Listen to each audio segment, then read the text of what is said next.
Hey guys, I'm Brian and welcome to the 2024 season of Next Level Gardening. Let me know in the comments where you're from and how many years you've been gardening. If this is your first year gardening, definitely let us know that too.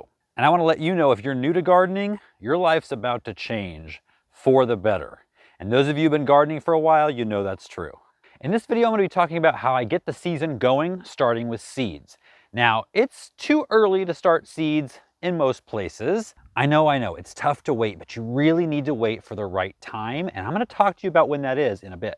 But other than a really nice day like today happens to be, January is a great time to be indoors, by a fire, watching it rain or snow outside, grabbing a cup of coffee, and going through all of the amazing seed catalogs or reading a favorite garden book. It's a time for dreaming and planning, not getting frustrated with pests and summer humidity. So the first thing I suggest that you do is go through your seeds to see what you have. Hopefully they're all in one place and not scattered everywhere. I mean, who would do that? So I've got mine here in these trusty totes. These have been the best kind of storage system I've ever found for seeds. I'll link these down below. I just got them on Amazon. And then last minute, I also found a package and a bag. What you're gonna find on every seed package, because it's a legal thing they have to do, is a date stamped on it. Now, this is not an expiration date. This is the year they were packed for. And it has nothing to do with how long seeds will last. Seeds last a really long time. If you keep them cool and dry, they can last for years. Maybe after 4 or 5 years, you'll start to get a little bit of degradation in the germination rate, but then you just gotta plant 2 per cell or per place, and you'll at least get 1 of the 2 to sprout.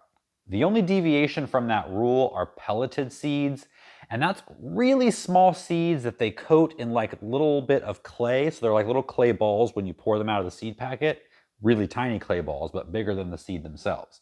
And those do start to degrade after the first year. So with pelleted seeds, it's best to use them the first year you get them.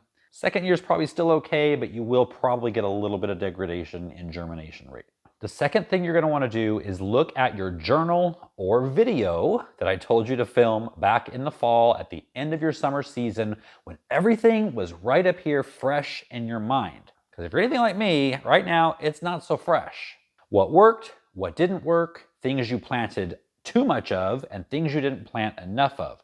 All that information is great to have when you're going through looking for seeds.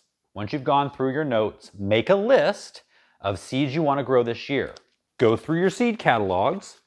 I have a couple. Or you can go online and to online seed catalogs and either browse through there or request a free printed catalog get sent to you in the mail. Try to hold back from ordering everything. I'm always asked where I get my seeds. Now, I'm not sponsored by any seed company. I don't own a seed company. If you're looking for heirloom seeds, then nothing beats Baker Creek. They have thousands and thousands of just every kind of heirloom seed you can think of for every type of plant. Mostly vegetables, but they have herbs and ornamentals as well. I also buy from Johnny's, Burpees, and for flowers, like perennials and annuals, I do a lot with Select Seeds. There's a small company that I've been getting seeds from for the past few years, mostly all of the different varieties of pumpkins and squash that I grow, but they're actually expanding into a whole range of really unique selections. If you like supporting small family-run businesses, definitely give Blue Pumpkin Seeds a try. And I'll put links to all these down in the video description. There are 3 categories of seeds, and I get questions on this every year, so it's worth repeating every year. So the categories are GMO, heirloom/open pollinated, and hybrids. And then you've got a subsection of organic versus non-organic. There's no difference, in my opinion, between organic and non-organic seeds. If you take a non-organic seed and grow it organically to produce the next crop, you can still consider that you grew your vegetables organically. That being said, if I have the choice between organic and non-organic, I'm always going to pick the organic because I want to support organic growers. But if I'm looking for a specific variety and I only find it in non-organic seeds, you better believe I'm buying it. As far as GMO seeds, those are for commercial growers. They're very expensive and they're very controlled. You're not going to accidentally come home with a packet of GMO seeds from Dollar Tree. A lot of seed companies now are advertising non-GMO seeds in their catalogs, on their packages. They kind of have to do that because people think that they can get access somehow to GMO seeds. And so they put that out there just to let them know, hey, we don't have that, even though nobody does. It's just kind of marketing. The next category are hybrids. Now, hybrids are totally different from GMO.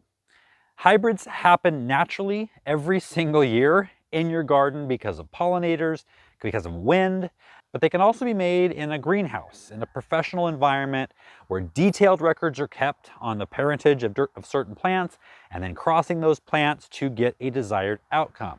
Hybrids are actually some of the easiest seeds to grow because they're bred for that.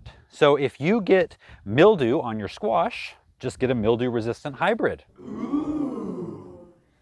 If you get rust on your beans, just get a rust-resistant hybrid.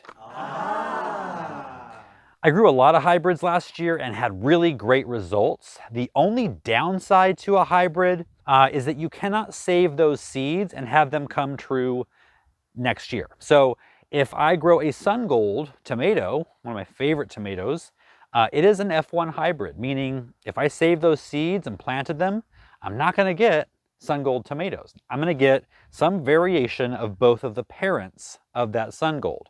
And it could be good and it could be not so great. You're going to get fruit from it. It's just not going to be the exact one you planted. On the other hand, heirloom or open pollinated seeds are seeds that do come true if you save them and plant them again next year. So a Kellogg's breakfast tomato is an heirloom tomato. It's my favorite yellow tomato, and I can save the seeds from that and plant them again next year. And guess what? I'm going to either get a Kellogg's breakfast tomato or something very, very close where you wouldn't really even know the difference. So that's called open pollinated. They can be pollinated in the garden by bees, and then you can take those seeds, grow them again, and get the same thing. An heirloom is an open pollinated seed, but it just happens to have been around for a really long time and a lot of times has a story to go along with it. So order your seeds soon because they sell out really quickly. I would like to make the case for starting your vegetables and flowers from seed.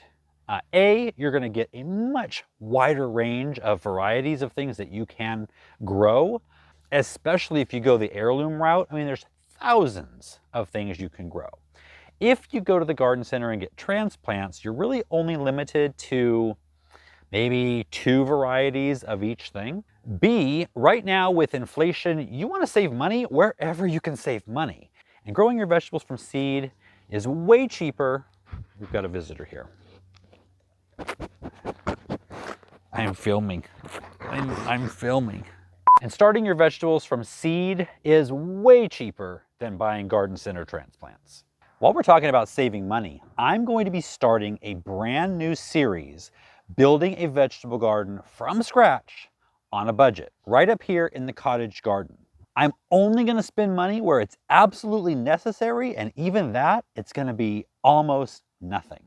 So if you're interested, make sure you hit subscribe and click the bell for notifications so you will get a reminder on February 4th when that series begins. While I'm plugging things that are cheap, tomorrow on this channel, I'm going to be doing a winter sowing video. It's really the cheapest and easiest way that you can start things from seed, so don't miss that.